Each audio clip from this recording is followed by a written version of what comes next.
Hello, and welcome to another edition of Belfry's Between the Goalposts. I'm your old coach, Steve Mickey, and today we got a very special guest. We got a guest here today that wore the red and white, that did something no other player in the sacred history of Belfry football has done, and that's earned the title of Mr. Football for the state of Kentucky. Today we have Isaac Dixon. Isaac, so glad to have you today. We've been wanting to have you on here since we started this, and what a career that you've had. I don't know how we can start getting it all in 20 minutes or so, but I'm going to immediately go to that championship game this year against Paducah Tillman.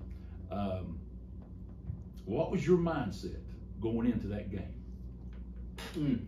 My mindset, it was, I knew it was going to be a tough one. Definitely watching film, they were way bigger than we were, the faster than we were as a whole. And that's something, to me, I realized speed kills. You got speed all across the field, and you ain't getting side to side, not getting past you. I mean, it's hard. So watching film just through that whole week made me realize, we're going to have to buckle down, keep the ball away from them. I think that's, what we did. Yeah, and at one point in that game, and to me, it's as prettiest thing can happen in football, when the offensive line and a running back, y'all did that. Oh, yeah. You did that, absolutely. I've never seen win a line of scrimmage like you did. What was that kind of feeling? Because you get that feeling you can't stop us. You all had that. That's a hard one to answer. It was more of a they looked at me and told me to do my job and that they would do theirs. Absolutely. So going into the game, it was, hey, I got your back if you got mine. And then that's how we went in, and it started off rough, started off a little slow. But then, as the game went on, we just got better and better and better. Yeah, it was unbelievable. You remember how many yards you had in that game? 376. 376. I was up in the radio booth, and people just kept coming in. And, we had people from all over. A lot of people from the University of Kentucky was up there and different radio stations, and they kept coming in, and they kept saying, "What about this kid? What about this kid?" And I kept saying, "He does it every week." I said, "Well, we've been watching this for years. You need to come up to the mountains every once in a while." So it was a tremendous showing that day, and you impressed a lot of people. And so that day, was that the beginning of, because I know a lot of UK people was there, and you had a decision to make on college. You had offers from different schools and stuff, but you chose what? UK. UK. Why UK? I'm looking at the grand scheme of things of farther on in my life, and I love football more than anything. I play for the rest of my life if I could. But I know eventually, anything could happen. One bad play in practice, a game, playing a little pickup game, anything could happen. So going to the University of Kentucky and, graduating from there, getting a degree from there, I'm hoping, the connections I make, the people I make real good friends with farther on their education, I'll have those connections. So once I graduate, I'll be able to potentially hop into a job and go ahead and start the rest of my life outside of, football. So that's the way you do it. You start making friends down the road. You say, "Hey, I can do this, I can do that," and they tend to take care of their own down there as well. No doubt in my mind you can play down there. What do you see you playing down there?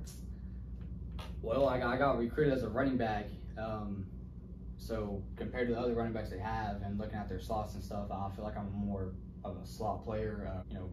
Use me in different positions, different things to get the ball in my hands. That's just how I've always looked at it. If we threw the ball a little more than what we do down here, don't throw it too much here, do we? No, not at all. We'd have a little bit more of a background to base off on it. If I could catch or run routes or whatnot, but I'll have to do that down there. So. Yeah. Plus, I think you got a great future special teams too. So important, especially in that Southeastern Conference too. Oh yeah. So many games are won on those special teams. I just think you're tailor made for that as well. So you go, you play in that state championship game. You make this decision. Now I'm gonna go to UK. Preferred walk on. Tremendous opportunity as a football player. That's all you want is an opportunity. Mm-hmm. And so, but before you got that opportunity, you had become Isaac Dixon. And to do that, you did it here at Belfry High School. And so what was it at Belfry that you feel like helped prepare you for moments like Paducah Tillman, for moments where, okay, I'm going to University of Kentucky? What was it that prepared you here that you can take the next step? Competition. There was multiple times during practice that coaches would line me up. My freshman year, I remember going up against Tavion, Devin, Justin, Derek Wellman, all those kids. It was never, oh, you're too young, you can't do this or you can't do that. It was, you're here and you're gonna have to adjust to it. We're not gonna adjust to you, you're gonna adjust to us. So they just took us and then they threw us in the lion's den and expected us to adjust to it. And if you couldn't adjust to it, well, you didn't play, you didn't wasn't on the team. And I think that's a wonderful thing. I think that's why we have a winningest program. I think that's, our Philip Haywood is a really good coach all around. Right. So it's just. So you had the physical ability. There's no doubt when you walked in. I mean, you was physical ability, and you may not remember this.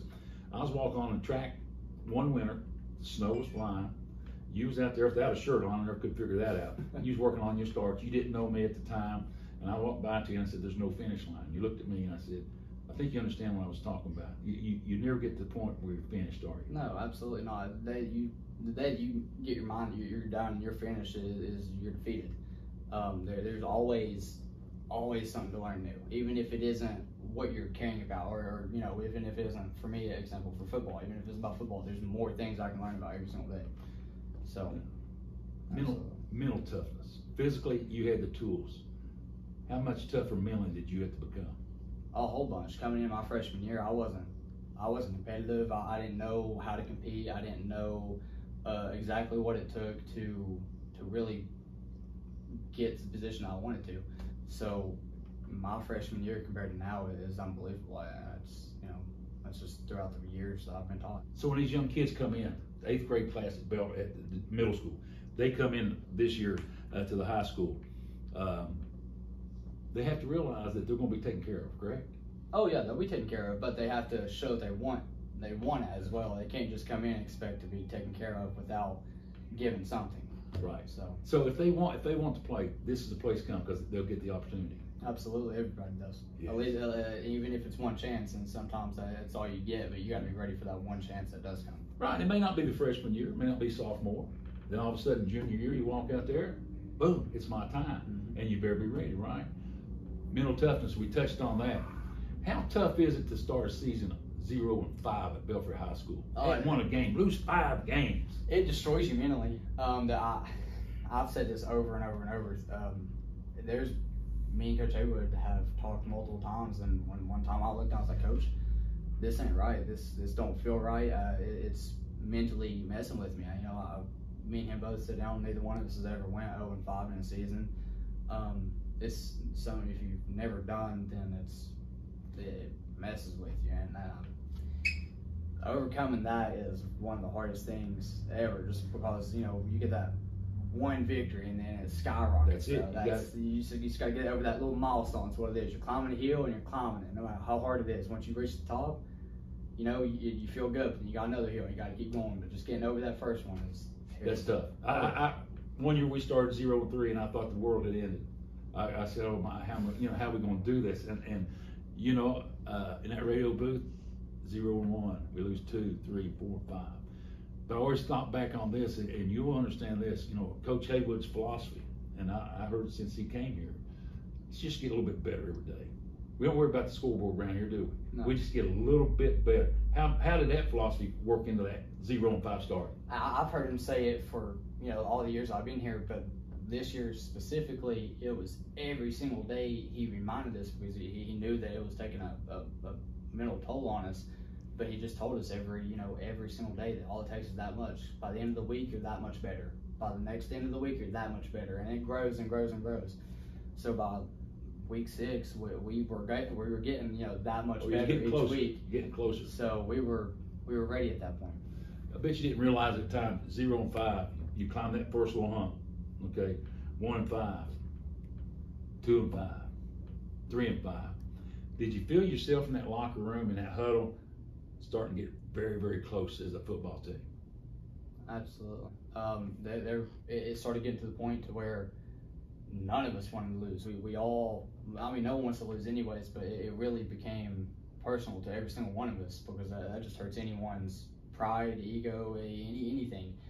So those few weeks of those practices that we just kept losing, and then the games that we were winning, we enjoyed winning, and then we challenged each other harder and more. We caught each other out more often. We backed each other up on the mistakes that we done and try to teach each other if someone didn't know, or even if someone did know, just to help them out just a little bit. It became a actual brotherhood that you really didn't have in the start of the season. Not like we did when we started winning and when we started winning playoffs. Nothing like that. Yeah, and I think when you got the playoff, that served you so well. I talked to these coaches during that time, and they'd always tell me, we're getting close. And they were so positive. They were so upbeat. We're getting close. We're getting close. Then the playoffs come, win a couple games, you go to Bell County.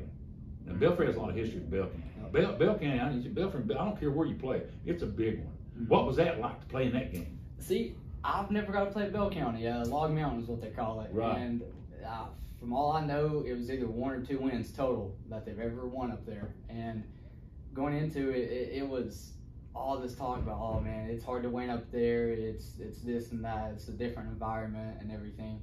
Well, that made it more exciting. That made me want to go up there even more. It always, especially paying them in the past years, them having the coach that they have and the history that Coach Haywood and their coach has is remarkable. It's being able to be coached by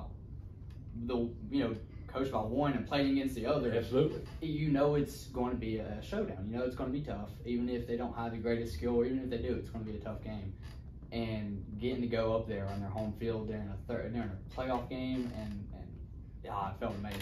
It is. There's nothing like playoff football. And one time they won, because I went down there many times, had my heart broken. But one time I came home a happy camper. So when you won, then you trust me, that win from Bell County for a lot of people and enjoyed the heck out. But you win Bell County, and that's the thing about the playoffs in Kentucky. You don't, you play 5, and you enjoy this one. But man, next week there's another big one. They just keep getting bigger and bigger. Now you go to East Carter, not a football powerhouse, but they had a great team this year. Oh yeah. And went down there. What was that? Just the atmosphere was crazy, right? Oh yeah. I mean, the whole field was surrounded. Yes. I mean, there wasn't a spot that you could see once you was on the field outside of the field. I mean, everybody was lined up on the sides, the back of the end zones. I mean, everywhere. You couldn't see it. You could see nothing. And then we go down there, and there's one thing. We talk about this travels well. This travels well. In high school football, I found out there's one thing that travels well no matter where you go, who you play: physicality.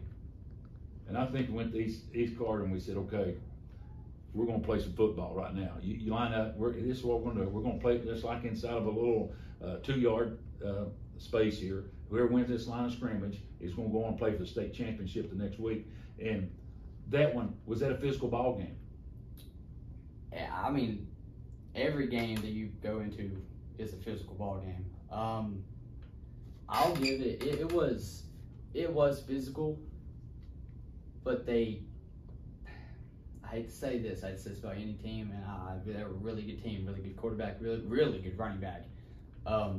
They ended up giving up a little bit when the scores started getting out of their reach. I don't know if all season that they were above everybody, or they really had to come up and recover from something. I don't know.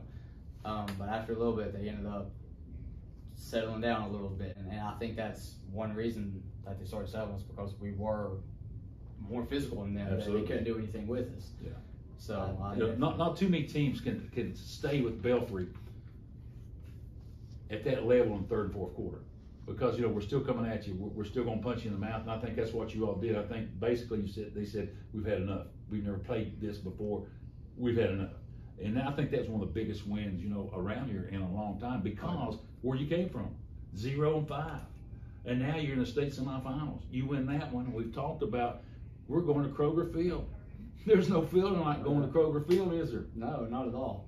Absolutely not. You go down there, and it's as big time as you can get, and we line up against a great football team. I'll give Paducah was great, and we just come out and we do what Belfry does. Oh yeah. And you just happen to have a career day on that day, and it was so fun to watch. And was it 36 we kept running? 36. There was about 3 plays total. Yeah. 36 sweep, and then 48. That was it. Well, that was it. All we did. Yep. Time after time. Yep. And what's fun is trying to watch them try to defend. They didn't have a clue. They knew it was coming. Yeah. And we just. Yep. Yeah, that was great. So, man, you just had a heck of a career here. The stats you could have put up in a career, it would have been unbelievable if we played close ball games. Oh yeah. Yeah, so many games you only got to touch the ball 10 or 12 times. Not even that. I was touching balls 2 or 3 times a game. And that's still gaining 120, 130 yards. Oh yeah. And so in a way we was robbed of maybe getting to see you do a little bit more, which is a good thing because we was winning football games. And just want you to know this, that now you're getting ready to go to the next level. And you've left us some great memories. And I was sitting here on the day, I don't know if you remember, I was sitting over there and you were sitting here the day they announced this, that you was the, Mr. Football. And I don't think, looking at you, I don't think you knew how big that was at the time. You sit here like, oh man. And me and Coach sitting over there giddy, we're happy, and we're about in tears saying, we've waited our whole career to see this happen. And for an old Belfry boy to do that, it's unbelievable. And it's just another one of those just moments in Belfry football history that will never, be topped. We thank you for that. We thank you for the memories, and we look forward to making new memories with you and at Kentucky, because everybody loves UK here, but everybody loves Isaac Dixon too. And so we're, you got a bunch of people back here pulling for you, and we appreciate you and thank you so much for the time here, and that we'll always be here for you. Thank you so much. Thanks for having me on.